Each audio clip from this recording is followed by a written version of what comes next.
ಶಾಸಕ ಜಿಟಿ ದೇವೇಗೌಡ ಅವರ ಹೇಳಿಕೆಯ ಬೆನ್ನಿಗೆ ಈಗ ಕೇಂದ್ರ ಸಚಿವ ಕುಮಾರಸ್ವಾಮಿ ಅದೇ ವಿಚಾರಕ್ಕೆ ಸಂಬಂಧಿಸಿ ಮಾತನಾಡಿದ್ದಾರೆ. ನಾನು ಸಿದ್ದರಾಮಯ್ಯ ಅವರ ರಾಜೀನಾಮೆಯನ್ನು ಕೇಳೇ ಇಲ್ಲ. ಎಫ್ಐಆರ್ ದಾಖಲಾಗಿದ್ದಕ್ಕೆ ನಾನು ರಾಜೀನಾಮೆ ಕೇಳಿದ್ದಲ್ಲ, ಅಧಿಕಾರ ದುರುಪಯೋಗ ಆಗಿದ್ದಕ್ಕೆ ರಾಜೀನಾಮೆ ಕೇಳಿದ್ದೀನಿ ಅಂತ ಜಿಟಿ ದೇವೇಗೌಡರ ಹೇಳಿಕೆಗೆ ಎಚ್ ಡಿ ಕುಮಾರಸ್ವಾಮಿ ಕೌಂಟರ್ ಕೊಟ್ಟಿದ್ದಾರೆ. ನನ್ನ ಮೇಲೆ ಎಫ್ಐಆರ್ ದಾಖಲು ಮಾಡೋದಕ್ಕೇನಿದೆ, ಮೈಸೂರಿನವರು ತೊಂದರೆಗೆ ಸಿಕ್ಕಾಕೊಳ್ಬಾರ್ದು ಅಂತ ಈ ರೀತಿ ಹೇಳಿರಬಹುದು. ಜಿಟಿಡಿ ಅವರನ್ನು ಉದ್ದೇಶಿಸಿ ಮಾವಿನಕಾಯಿಗೆ ಬೇವಿನಕಾಯಿ ಸಾಕ್ಷಿ ಅಂತ ಕುಮಾರಸ್ವಾಮಿ ವ್ಯಂಗ್ಯವಾಡಿದ್ದಾರೆ.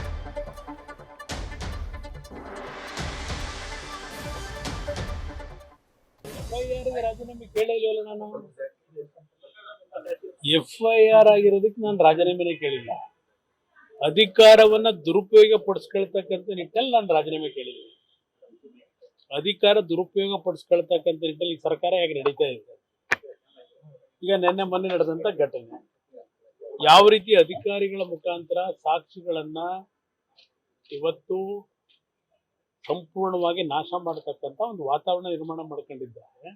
ಅದರ ಹಿನ್ನೆಲೆಯಲ್ಲಿ ಹೇಳಿದ್ದೇನೆ, ಎಫ್ಐಆರ್ ಈಗ ನನ್ನ ಮೇಲೆ ಎಫ್ಐಆರ್ ಇದೆಯಪ್ಪ, ನಾನು ಎಷ್ಟು ಸಲ ಹೇಳಲಿ, ನನ್ನ ಮೇಲೆ ಹಾಕಿರೋ ಎಫ್ಐಆರ್ ಏನಿದೆ ನನ್ನ ಮೇಲೆ ಎಫ್ಐಆರ್ ನಲ್ಲಿ? ಇಲ್ಲ ದುಡ್ಡು ತಗೊಂಡಿದ್ದೀನೋ, ಇಲ್ಲ ಸರ್ಕಾರದಿಂದ ಏನಾದರೂ ಫೇವರ್ ಮಾಡ್ಕೊಂಡಿದ್ದೀನೋ ನನಗೆ ಸ್ವಂತಕ್ಕೆ? ಏನಿದೆ ಇದರಲ್ಲಿ? ನಂದು ಅಡ್ಮಿನಿಸ್ಟ್ರೇಷನ್ ಡಿಸಿಷನ್ಗಳು. ಅದ್ರ ಮೇಲೆ ಕೆಲವರು ಪಾಪ ಏನೋ ಹೋಗಿದ್ದಾರೆ, ಕಷ್ಟಪಡ್ತಾ ಇದ್ದಾರೆ, 15 ವರ್ಷದ್ದು. ಏನಿದೆ ಈ ಡಿಸಿಷನ್? ಏನು ಇದು? ಯಾರ ಕಳ್ಳಂಗೊಂದು ಪಿಳ್ಳೆನವ ಅಂತ ಬೇವೆ ಜೊತೆ ಸಾಕ್ಷಿ ಅಂತಾರೆ, ಮಾವಿನಕಾಯಿ ಬೇವಿನಕಾಯಿ ಸಾಕ್ಷಿ. ಇದನ್ನ ಇಟ್ಕೊಂಡು ರಕ್ಷಣೆ ಪಡ್ಕೊಳ್ಳೋದು ಮುಖ್ಯಮಂತ್ರಿಗಳ ಸ್ಥಾನಕ್ಕೆ ಗೌರವ ತರಲ್ಲ. ಕುಮಾರಸ್ವಾಮಿ ಅವರ ಪ್ರತಿಕ್ರಿಯೆ ಗಮನಿಸಿದ್ರಿ.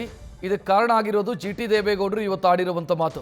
ಜಿಟಿ ದೇವೇಗೌಡರು ಸಿದ್ದರಾಮಯ್ಯ ಯಾಕೆ ರಾಜೀನಾಮೆ ಕೊಡಬೇಕು, ಎಫ್ಐಆರ್ ಆದ ಕೂಡಲೇ ರಾಜೀನಾಮೆ ಕೊಡೋದಕ್ಕಾಗತ್ತಾ, ಹಾಗಿದ್ರೆ ಕುಮಾರಸ್ವಾಮಿನೂ ಕೂಡ ರಾಜೀನಾಮೆ ಕೊಡಬೇಕಲ್ವಾ ಅನ್ನೋ ಪ್ರಶ್ನೆಯನ್ನು ರೈಸ್ ಮಾಡಿದರು. ತಮ್ಮದೇ ಪಕ್ಷದ ನಾಯಕ ಈ ರೀತಿ ಮಾತನಾಡಿರೋದು ಸಹಜವಾಗಿ ಕುಮಾರಸ್ವಾಮಿ ಅವರಿಗೆ ಮುಜುಗರ ಸೃಷ್ಟಿಸಿದೆ.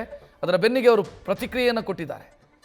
ಕುಮಾರಸ್ವಾಮಿ ಅವರ ಪ್ರತಿಕ್ರಿಯೆ ಯಾವ ರೀತಿ ಇದೆ ಅಂತಂದರೆ, ನಾನು ಎಫ್ಐಆರ್ ಆಯಿತು ಅಂತ ರಿಸೈನ್ ಕೇಳ್ತಾ ಇರೋದಲ್ಲ, ರಾಜೀನಾಮೆ ಕೇಳ್ತಾ ಇರೋದಲ್ಲ, ಅಧಿಕಾರದ ದುರ್ಬಳಕೆ ಅನ್ನೋ ಕಾರಣಕ್ಕಾಗಿ ರಾಜೀನಾಮೆಯನ್ನು ಕೇಳ್ತಾ ಇರೋದು, ಮಿಸ್ಯೂಸ್ ಆಫ್ ಪವರ್ ಅನ್ನೋ ಕಾರಣದ ಇಟ್ಟುಕೊಂಡು ರಾಜೀನಾಮೆಯನ್ನು ಕೇಳ್ತಾ ಇರೋದು.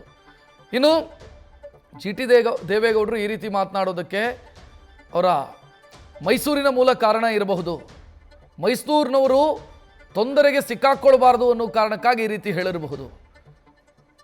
ಮಾವಿನಕಾಯಿಗೆ ಬೇವಿನಕಾಯಿ ಸಾಕ್ಷಿ ಅಂತ ಕುಮಾರಸ್ವಾಮಿ ವ್ಯಂಗ್ಯವಾಡಿದ್ದಾರೆ.